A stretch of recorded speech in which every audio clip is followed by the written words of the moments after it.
काशी के एक विद्वान उस सब जगह लोगों को हराते रहते थे अपनी विद्वत्ता से। उनको किसी ने कहा, बोले कि हम तुमको विद्वान तब मानेंगे कि तुम जगन्नाथपुरी जाकर के माधवदास को हरा के आओ और उनसे पत्र लिखवा करके उस पर हस्ताक्षर करवा के आओ कि तुम हारे वो या तुम जीते वो हारे, तो हम मानेंगे कि तुम विद्वान हो। माधवदास जी को हराना सामान्य बात नहीं है, बहुत विद्वान है, लेकिन विद्वत्ता के साथ साथ माधवदास जी में ऐसी भक्ति थी कि अपनी विद्वत्ता के गुण को छुपा के रखते थे। उनके रूप, रंग, चाल ढाल, वस्त्रों को देख के कोई कह ही नहीं सकता था कि ये विद्वान है। तो वो काशी के विद्वान आए, पूछते पाछते पहुंच गए माधवदास जी के पास। माधवदास जी ने जैसे ही देखा काशी से ब्राह्मण विद्वान आए, उनका स्वागत किया, सब सुंदर उनका सम्मान किया। माधवदास जी बोले, आपका आगमन कैसे हुआ? बोले, हम तुमसे शास्त्रार्थ करने आए हैं और शास्त्रार्थ में तुम जब हमसे हार जाओगे, पहले ही मान चुके हैं कि माधवदास हारेगा। बोले, शास्त्रार्थ में तुम जब हमसे हार जाओगे तो तुम एक पत्र पर यह लिखोगे कि हम तुम्हारे पास आए, तुम हमसे हार गए, और आज के बाद हम जब भी जगन्नाथपुरी आएंगे तुम हमारे शिष्य बनकर के हमारी सेवा करोगे, भोजन कराओगे, हमें सोने की व्यवस्था करोगे और नीचे अपना हस्ताक्षर कर देना। और अगर मैं हार गया, वैसे मैं हारूंगा नहीं, लेकिन मैं हार गया तो मैं भी तुम्हें लिख के दे दूंगा, जब भी तुम काशी आओगे तुम्हारी सब सेवा मैं करूंगा। माधवदास जी बोले, शास्त्रार्थ करने की आवश्यकता क्यों है? मुझे सेवा प्राप्त होगी, आप बार बार जगन्नाथपुरी आकर के मेरे घर की प्रसादी पाएंगे, मुझे सेवा का अवसर देंगे, इसके लिए शास्त्रार्थ की आवश्यकता क्या है? लाइए पत्र दीजिए, मैं लिख देता हूं कि मैं हार गया, आप जीत गए, और हस्ताक्षर कर देता हूं। तो माधवदास जी बोले, आप सुनो, पत्र पर मैं लिख देता हूं कि आप जीते, मैं हारा, आज के बाद आपका मैं चेला हूं, आपकी भोजन की व्यवस्था, रहने सहने खाने की सब व्यवस्था मैं करूंगा, नीचे हस्ताक्षर कर देता हूं। ओ नहीं नहीं नहीं नहीं, शास्त्रार्थ करना पड़ेगा। माधवदास जी बोले, शास्त्रार्थ नहीं, आप ले जाओ, आप जीते मैं हारा।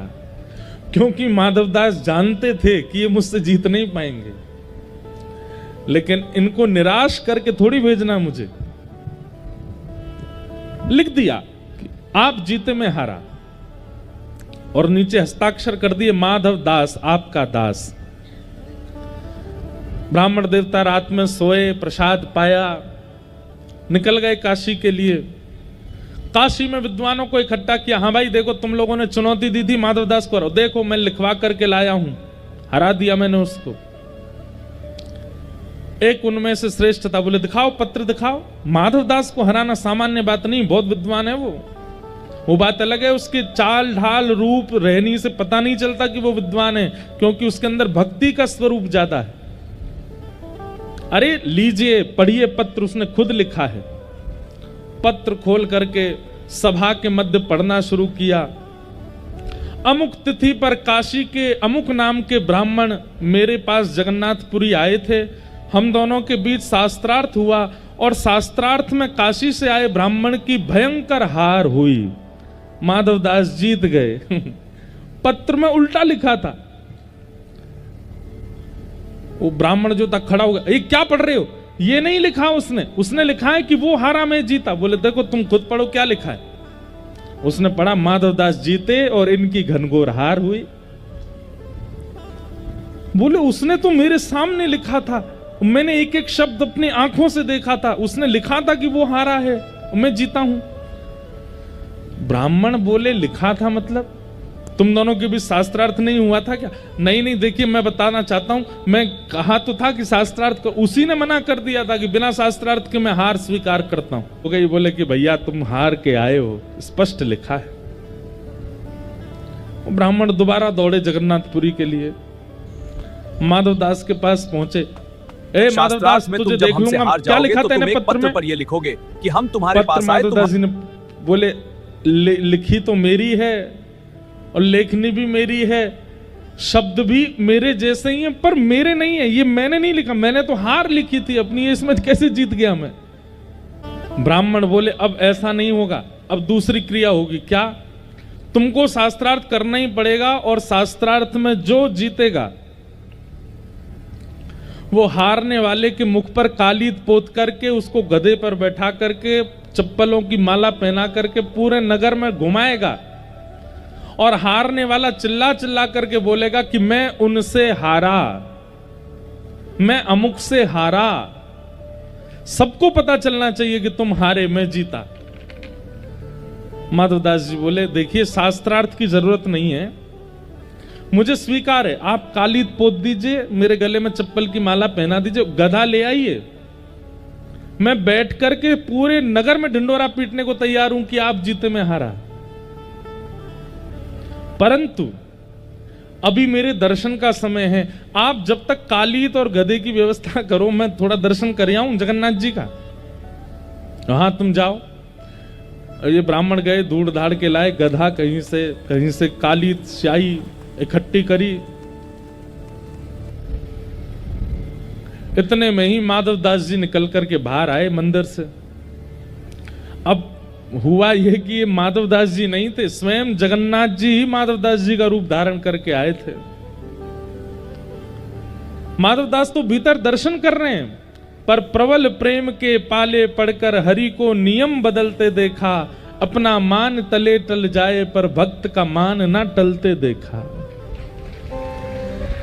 ठाकुर जी जानते हैं कि माधवदास कालीत पोत करके गधे पे बैठ के घूम आएगा पूरे नगर में, लेकिन मैं कैसे बैठने दूं उसको? मैं नहीं बैठने दूंगा। तो माधवदास तो भीतर दर्शन कर रहे थे, माधवदास का रूप धारण करके जगन्नाथ जी बाहर आए, और ब्राह्मण गधा लेकर के काली स्याही लेके खड़ा था। आओ तुम्हारा मुंह पोतूं। ठाकुर जी बोले स्याही नीचे धर दो, पहले शास्त्रार्थ करो। तो तुमने तो मना किया था कि शास्त्रार्थ की जरूरत नहीं है। बोले तब किया था, पर अभी जगन्नाथ जी का दर्शन करके मेरा मन बदल गया, अब तो मुझे शास्त्रार्थ करना है। भगवान से कोई जीत सकता है? ऐसा शास्त्रार्थ हुआ, ऐसे ऐसे प्रश्न रखे भगवान ने कि उनका उत्तर नहीं दे पाया, निरत्तर हो गया वो काशी का ब्राह्मण। और पूरी भीड़ एकजुट हो गई, सबके सामने उस ब्राह्मण की हार हुई। हार होने के बाद ठाकुर जी बोले इधर आओ, स्याही पोते तुम्हारे। और स्याही लेकर ठाकुर जी ने पोती उसके मुंह पे, बैठो गधा पे, और पूरे जगन्नाथपुरी में हल्ला करके आओ कि माधवदास जीता और मैं उनसे हारा। बेचारे वो बैठ गए गधे पे, और पूरे जगन्नाथपुरी में हल्ला करे रोते रोते, माधवदास जीत गया मैं उनसे हार गया, माधवदास जीत गया मैं उनसे हार गया। माधवदास इतने में ही माधवदास जी, असली माधवदास जी निकल करके आए मंदिर से। जैसे मंदिर से निकल के आए, उन्होंने छोटे छोटे बच्चों से पूछा, एक ब्राह्मण यहाँ खड़े थे गधा लेकर के, स्याही लेके, कहाँ है वो?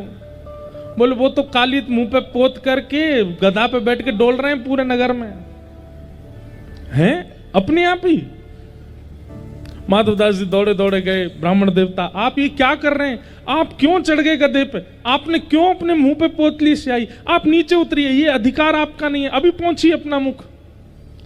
ब्राह्मण चरणों में, नहीं नहीं नहीं माधवदास जी, मैंने अपनी हार स्वीकार कर ली। अब आप ये क्यों स्वीकार की? मैंने तो कुछ कहा ही नहीं आपको, क्यों स्वीकार कर ली? अरे भैया, तुमने जो प्रश्न किए और मेरे प्रश्नों का जो उत्तर तुमने शास्त्रार्थ में दिया, मैं तो तुमको गुरु मान चुका हूं। लिपट गए चरणों से। माधवदास बोले शास्त्रार्थ हुआ कब? समझ गए। दौड़ करके माधवदास जगन्नाथ जी के पास गए और जाके ठाकुर जी से लड़ने लगे, नाथ ये आपने क्या किया? बेचारे एक ब्राह्मण आए थे, केवल उनको जीत की भूख थी। वो केवल अपने जीवन में एक चीज कमाना चाहते हैं कि उनसे सब हार गए, मैं देने को तैयार था अपनी हार, आपने क्यों नहीं देने दिया? महाप्रभु जगन्नाथ जी बोल पड़े, बोले दुनिया का कोई और व्यक्ति देता तो मुझे कोई असर नहीं पड़ता, पर मेरा भक्त क्यों किसी से हारे, और मेरे रहते हुए कैसे हार सकता है? मैं ये नहीं देखूंगा। अरे तुम सामान्य ब्राह्मण होते, विद्वान होते, अपनी हार स्वीकार कर लेते, मुझे प्रसन्नता होती, लेकिन भक्त तो मेरा है, मैं कैसे उसे हारता देख सकता हूं?